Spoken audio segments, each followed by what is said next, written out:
They thought he was unstoppable, a manager who held all the power, ruling with an iron fist and creating chaos wherever he went.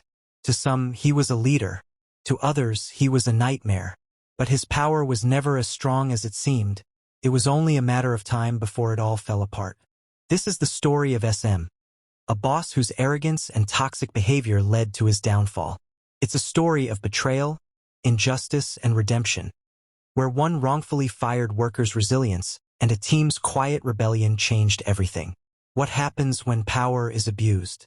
And what does it take to restore fairness in the workplace?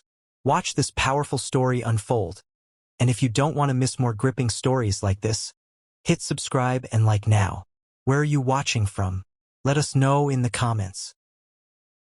The beginning of the story was a bit unconventional. A worker, fresh into a new job, had been hired under the table by a kind business owner who saw potential despite the lack of proper identification or a social security card. The worker's task was straightforward: housekeeping for the business. Payment was in cash, and while the job wasn't glamorous, it was steady work, and the atmosphere at the company was relaxed and friendly. The owner, easygoing and understanding, made the workplace feel comfortable, like a second home. But all that was about to change with the arrival of a new manager, who would bring nothing but chaos. The old manager had been fired after a series of incidents that made him too much of a liability for the company. He had been caught stealing money from the cash drawer and frequently ducked out of work to drink at a nearby bar. The workers had grown tired of his lack of commitment and professionalism, and when the owner finally decided to let him go, it was a relief. It didn't take long before the owner announced that a new manager was being brought in. His name was SM, though the employees quickly learned that SM stood for something entirely different: shitty manager. From the start, SM seemed to have an overinflated sense of authority. The owner entrusted him with the task of revising the employee handbook, but what should have been a simple update quickly turned into a battleground of unreasonable demands. SM didn't just tweak the rules, he rewrote them. One of the first new policies he introduced was a mandatory drug test for all employees. This might have sounded fine on paper, but in a workplace where nearly every employee, including the owner himself, smoked marijuana, it was a policy that was never going to fly. The staff was furious. A drug test would lead to the firing of more than half the workers. But SM didn't stop there. He also added a rule that no tattoos could be visible at work. This too was a deal-breaker. Many employees, from the receptionist to the cleaning crew, had tattoos on their arms, hands, and necks. The new policies were a slap in the face to a staff that had been nothing but loyal. As expected, the employees refused to sign the new handbook. They weren't willing to risk their livelihoods over rules that felt not only impractical but also blatantly discriminatory. When the owner got wind of the situation, he wasn't pleased. The staff pointed out that the rules were impossible to enforce and would leave him with no one to manage. The situation turned into a standoff. The owner, realizing that SM's changes were too extreme, ordered the handbook to be revised again. But this was just the beginning of the turmoil that SM would bring to the company. As the weeks passed, it became increasingly clear that SM wasn't just a bad manager, he was downright toxic. His behavior became more inappropriate by the day. SM began making advances on several men in the office, often using subtle comments and gestures that made many uncomfortable. When confronted about it, he would dismiss the complaints, brushing them off as jokes or misunderstandings. But it wasn't just the harassment that made him a problem, it was his lack of leadership. He would try to charm people by speaking in Spanish, thinking that no one would understand. But the joke was on him. Most of the staff could speak Spanish fluently, and his comments only made them feel more disrespected. One employee, Mark, found himself the target of SM's cruelty. Mark had always been a quiet, hard-working guy, but SM seemed to take pleasure in tormenting him. One day, while Mark was simply opening a box in the break room, SM made a remark that would send a chill through anyone who heard it. He told Mark to kill himself with the box cutter. The comment was disturbing and beyond inappropriate. The office fell silent. Mark didn't know how to respond, and neither did anyone else. Some, however, just shrugged it off, acting as though nothing had happened. Tensions in the office were rising. The once friendly and easygoing workplace had become tense and uncomfortable for everyone. SM's management style was unpredictable, making it hard for anyone to feel at ease. Workers felt nervous, as they never knew when SM would snap or what rule he might enforce next. The worker, who had been hired under the table, was struggling. Personal problems outside of work were starting to affect their performance. They weren't cleaning as efficiently as before, and the pressure was starting to show. The worker, who had always been reliable, found it harder to keep up. The owner noticed this and decided to help. Instead of jumping to conclusions, he asked SM to have a simple talk with the worker, just to check in and see how things were going. It wasn't meant to be serious, just a chance to see if they needed support or a warning. But SM went too far. Instead of offering help, he fired the worker on the spot, without consulting the owner or giving the worker a chance to explain. The decision was sudden and harsh. The worker stood there, shocked and confused, not knowing how to react. A coworker who witnessed the firing felt just as uncomfortable. They couldn't believe what had just happened. It was clear to them that SM had crossed a line. His decision was abrupt, and the tension in the room was thick with confusion and discomfort.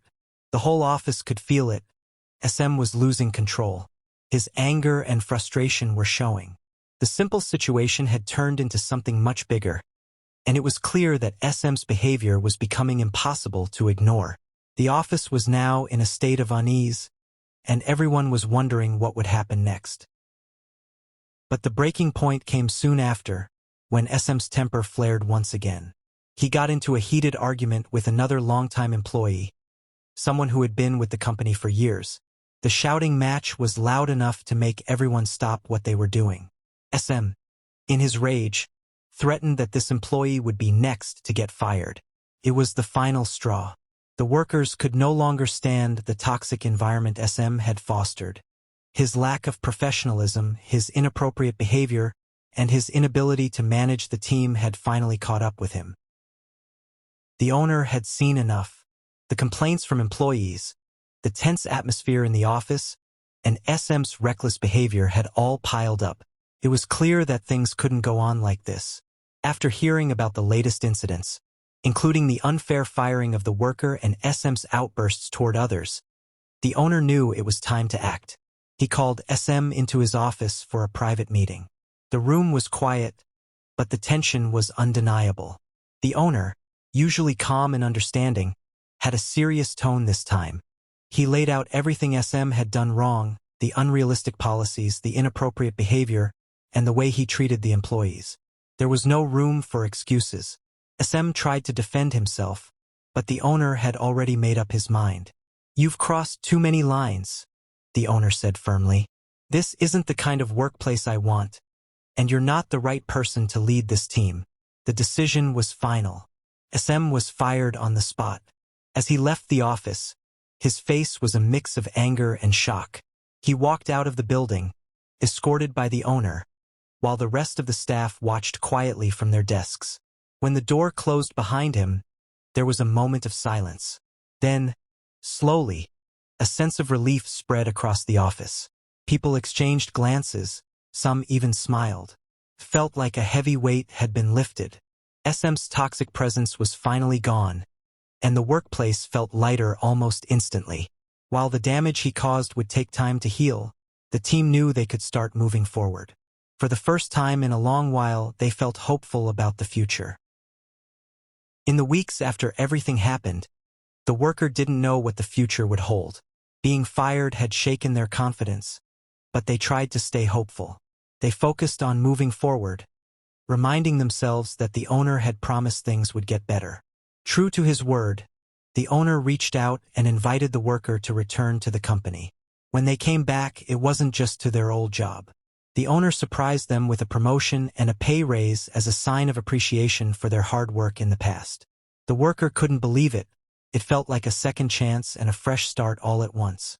By then, the company had a new manager in place. This manager was nothing like SM. They were kind, understanding, and treated everyone with respect. They took time to listen to the employees, making sure everyone felt heard and valued. The difference was immediate. The office no longer felt like a place of stress and fear. Instead, it became a place where people could work together without worrying about being treated unfairly. The workers noticed the change, and it showed in how they performed. Everyone felt motivated and appreciated, and productivity improved across the board. The team started working better together, and the entire office felt like a much happier and healthier environment. For the worker who had been unfairly fired, this was more than just a return to work. It was a chance to thrive. In the end, it became clear to everyone that SM's downfall was unavoidable. His harsh rules, like mandatory drug tests and bans on tattoos, alienated the staff from the start. His inappropriate behavior and constant bullying pushed people further to the edge. He didn't listen to feedback, dismissed complaints, and created a toxic environment where employees felt powerless and undervalued. It was only a matter of time before his actions caught up with him. When SM was fired, it was a moment of relief for the entire office. His removal felt like the first step toward rebuilding what he had torn apart. For the worker who had been wrongfully terminated, it was also a moment of vindication. Though they had been treated unfairly, the owner's apology and offer to bring them back showed that their value to the company had not been forgotten. Returning to work felt like starting over, but in a much better environment. Not only was the worker reinstated, but they were also given a promotion and a pay raise. This was a sign that the owner recognized their efforts and wanted to make things right. It was a moment of triumph, a silver lining after the storm SM had caused. The new manager, who replaced SM, turned out to be exactly what the company needed. They were approachable, fair, and professional. They didn't rule with an iron fist or make decisions out of anger. Instead, they listened to the team, fostered collaboration, and worked to rebuild trust among the employees. Slowly but surely, the office began to heal. The once tense atmosphere was replaced with one of teamwork and respect. For the worker, the transformation was life-changing. They went from feeling defeated and undervalued to being a vital part of the company. They found themselves thriving in the new environment, taking on their new responsibilities with pride and confidence. It wasn't just about the pay raise, it was about being part of a workplace that appreciated their contributions. The company as a whole also began to flourish. With a healthier environment, employees felt motivated to give their best effort. Productivity soared, and the business started to grow again. It became a reminder that sometimes, things have to break completely before they can be rebuilt stronger than ever. SM's reign of chaos, though painful, was the spark that led to a much-needed change. His downfall forced the company to reevaluate its leadership and values, and in doing so, they created a workplace where everyone could succeed. For the worker, for the staff, and for the company as a whole, SM's toxic rule was nothing more than a stepping stone to a brighter, better future.